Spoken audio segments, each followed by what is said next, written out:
आप इग्नोर कर रहे हैं, जबरदस्त। Should be really beg for their existence और let them go considering that their absence will is gonna hurt you about. क्या बात है जी। हम क्या करें उन लोगों के बारे में जिनसे हम मोहब्बत करते हैं मगर वो हमें इग्नोर क्या कर रहे हैं। अरे वो इश्क की क्या जो टेंट्रम्स और एटीट्यूड ना दिखाए, वो मोहब्बत ही क्या जो मिजाज ना दिखाए, और वो महबूब ही क्या जो इस दुनिया में मिल जाए इंसान को। बहरहाल ऑफ द रेकॉर्ड, रिश्ते, फैमिलीज, सोशल सिस्टम, स्ट्रक्चर्स सब अपना अपना आप दिखाते हैं, फाइन, नो प्रॉब्लम। अब क्या करें, तो कुछ लोग इसलिए आपको एटीट्यूड दिखाते हैं, इसलिए आपको इग्नोर कर रहे होते हैं क्योंकि वो करीब के लोग कहते हैं ना, घर की मुर्गी दाल बराबर, दिए के नीचे अंधेरा होता है। दुनिया जहां को तो रोशनी दे रहा होता है दिया, मगर नीचे उसके अंधेरा होता है। तो अपने जरा कम वैल्यू करते हैं, बाहर के लोग जरा ज्यादा वैल्यू कर देते हैं आगे से। तो जिनसे आप मोहब्बत कर रहे होते हैं ना, उनमें दो पार्टियां, एक वो है जो आपको रोज देख रही होती है और एक वो है जो आपको बिल्कुल ही नहीं देख रही होती। तो जो आपको रोज देख रहे होते हैं ना, वो आपको इसलिए इग्नोर करते हैं क्योंकि उन्होंने आपका गंद भी देखा होता है। और वो लोग जो आपको दूर हैं, अब आप उनसे इतने करीब आके अपनी मोहब्बत का इजहार नहीं कर सके, वो आपको इसलिए इग्नोर करते थे क्योंकि आपको जानते नहीं है। वो आपके अंदर के गुणों को नहीं जानते, वो आपके अंदर आप कितने बड़े, आप अंदर में क्या आप में सिफात आलियां हैं वो नहीं जानते। They don't know you, that's why they are ignoring. And there is a relationship जिसमें लोग अभी चल रहे होते हैं और कुछ अच्छा भी जानते हैं कुछ बुरा भी जानते हैं, मगर इग्नोर रख रहे होते हैं। क्यों? वहां आपकी गलती है। आप ज्यादा खुल गए, आप ज्यादा बात कर गए, आप ज्यादा बिच गए, आप ज्यादा थल्ले लग गए किसी के, आपने ज्यादा कुछ उसको उठा दिया, कुछ अपने आप को ज्यादा गिरा दिया, या कुछ अपने आप को ज्यादा उठा दिया और उसको गिरा दिया। तो अपने इन एटीट्यूड्स की वजह से रिलेशनशिप में लोग ये कहते हैं भाई दूर ही रखो या इग्नोर करो। कुछ लोगों की एक आदत होती है, जितना इसको एटीट्यूड दिखाएंगे ना उतना ये ज्यादा डुलेगा, मेरे ऊपर ज्यादा गिरेगा। तो ये सब आपके कंट्रोल में। लोगों के एटीट्यूड्स आपके साथ क्या होंगे ये आपके हाथ में, उनके हाथ में नहीं है। वो लेना चाहेंगे आपका कंट्रोल अपने हाथ में, आपका काम है उनके हाथों से कंट्रोल अपने हाथों में लेना। वो कैसे करते हैं उसके लिए कलेजा, जिगर, कैरेक्टर, एटीट्यूड, बर्दाश्त, सब्र, हौसला, decisions, initiatives and the courage. अब मैं ये नहीं, मैं ऐसा था अब ऐसी नहीं हूं। अब आप मुंह से कहेंगे, अब आपने कहा ना भाई क्या करें छोड़ दें, तो जब आप के आगे हमारा भी एक दौर था जी, हम बिल्कुल बेढंगे, फुल चौधरी, फुल सिस्टम, जो आया मुंह पे हाँक दिया सबको, अपनी मैं ही हमारी वड्डो इतनी होती थी। और कुछ लोग होते थे गुन्ने खामोश देख रहे होते थे हर लिहाज से कि कभी ऊंट नीचे आएगा तो उसको बताएंगे।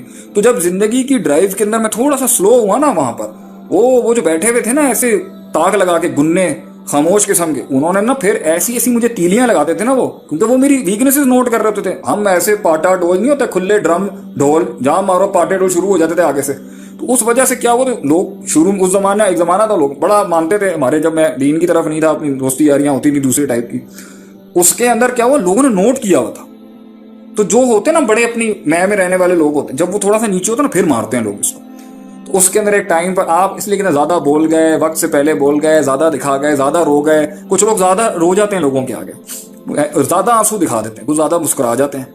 तो अब आप बैलेंस भी नहीं ना, लोग क्या करते हैं, लोग जजमेंट पास कर रहे होते हैं क्योंकि लोगों को एक बहुत बड़ी बीमारी है सदियों से, हुब्ब रियासा जिसे कहते हैं, लोगों के ऊपर डोमिनेंट होकर रूल करने का टैका रखना अपना।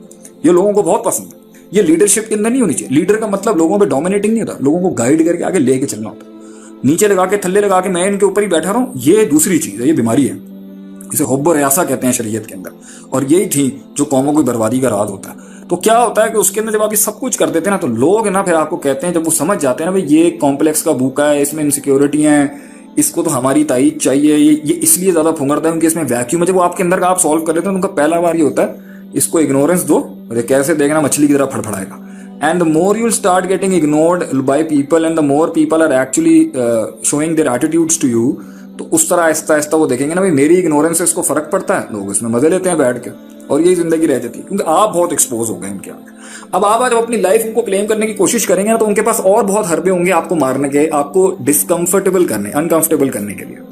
तो जब वो आपको एक चीज देंगे और एक चीज छीनेंगे, क्योंकि आपने खोल बहुत दिया अपना आप उनके आगे, तो वो अंदर लेंगे कुछ देने लेने के, उनको आपका आप हिलाना आता है। उनका असल इंसेंटिव होगा अगर जेन्युइन इग्नोरेंस। एक वो इग्नोरेंस होती है जो कुछ सिखाने बनाने के लिए होती है, एक वो इग्नोरेंस होती है जो मजे लेने के लिए होती है, और एक वो इग्नोरेंस होती है जो डोमिनेट करने के लिए होती है। तो जब एक चीज शुरली फेंकेंगे, जब वो नहीं चलेगी तो वो दूसरी फेंक देंगे, दूसरी नहीं होगी तो तीसरी फेंक देंगे। उससे क्या होगा, उन्हें समझ में आ जाएगा इसको हिलाते कैसे। मकसद एंड में उनका आपको हिलाना होगा। आप अगर अपनी जगह से हिल गए, कुछ लोगों ने इग्नोर करना होता है ताकि गुस्से में लेके आए इसको, कुछ लोगों ने इग्नोर करना होता है ताकि इसको घुटनों पे लेके आए, कुछ लोगों ने इग्नोर करना होता है इसलिए ताकि जो ना ये रोए, सेल्फ पिटी में लेके जाएं इसको, कुछ लोगों ने इग्नोर करना होता है ताकि इसको डाउट में लेके जाए।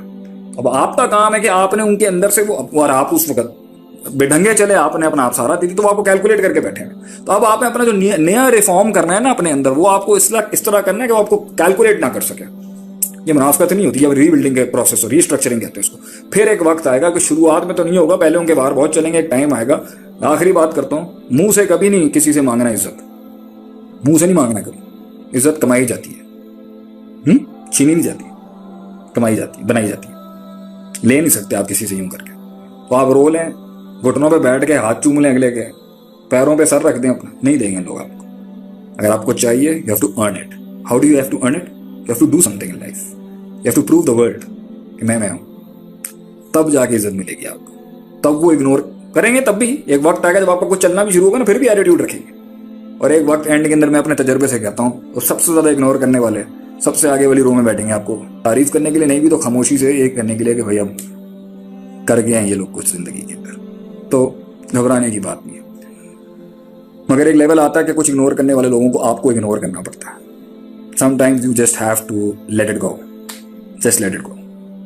बल्कि पिछले दिनों मैंने एक पोस्ट भी किया था कि कुछ रिश्तों को गुड बाय कहना सीखें, कुछ ताल्लुकात को खुदा हाफिज कहना छोड़ें, क्योंकि अब उन दरवाज़ों से मंजिलें नहीं मिल सकती।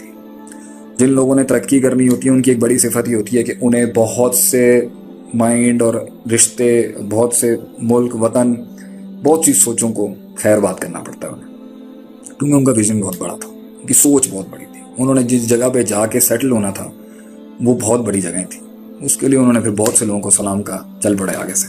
तो यू हैव टू लर्न कि एक टाइम पे जितने भी लोग शुरू में आपके साथ थे ना, उस सफर में कहीं ना कहीं जाके उनकी भूख मर जाएगी, या वो डिप्रेस हो जाएंगे, या वो टेंस हो जाएंगे, या वो एग्रेसिव हो जाएंगे, या वो अनडिफाइंड में रह नहीं सकेंगे, या वो आपके साथ सबर नहीं कर सकेंगे, या वो आपकी उस कमजोरी की हालत में तो आपके साथ कंफर्टेबल थे लेकिन अब नहीं हो सकते क्योंकि अब थोड़ी बड़ी चीज हो चुकी है, या वो आपको अंदर से पहले भी नहीं मानते थे मगर आपके साथ जुड़ गए थे क्योंकि कुछ मफादात थे, या वो अंदर से मानते तो थे लेकिन अपने आप को बहुत मानते थे और कहते थे यार पहुंच तो हम गए लेकिन इसे नहीं बढ़ाना चाहिए तो मुझे बढ़ाना चाहिए। ऐसी हजार किस्म के लोगों के मसाइल होते हैं। लेकिन शुरू में जब ऑर्गेनाइजेशन और जमात और तंजीमें और ऑर्गेनाइजेशन और कंपनी और बिजनेस खुलता है ना, या कोई सेटअप भी बनता है, तो शुरू में बहुत से रीजंस होते हैं मुख्तलिफ जुड़ने के, मगर अगर वो यूनिटी कामयाब रहे और चलती भी रहे तो आगे जाके ये मसले आते हैं इंसान को कि वो कहते हैं हमने वो अपने माइंड में नहीं बताया, मुंह से नहीं बोल रहे थे, माइंड में वो आपके साथ इस वजह से भी थे। लेकिन आप तो क्योंकि वो स्टैलियन है जिसने जाना है आगे तक, तो एक वक्त के ऊपर साथ छुटते जाएंगे। तो मुझे किसी ने एक दफा कहा था कि are you willing to sacrifice your hawks?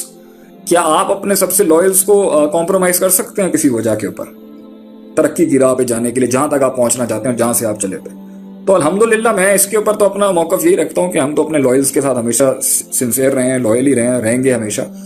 मगर अगर हमारे विजन में या हमारे मकसद तक पहुंचने के लिए मुझे अपने आप को भी छोड़ना पड़ेगा, तो अपने आप को भी हम छोड़ देंगे, अपने आप को कुर्बान कर देंगे, तो लोग क्या चीज़ है। तो जिन्होंने आगे जाना होता है, याद रखिए हर बंदा नहीं चल सके, क्योंकि हर बंदे की भूख और हर बंदे का वो पैशन और हर बंदे का वो फ्लेयर वहां तक का नहीं था। तो ये सब चीज़ें इग्नोरेंस के अंदर आएंगी एक टाइम पर। आपको you just have to let it go, आपको जाना देना पड़ेगा। कुछ रिश्ते थे नहीं कभी।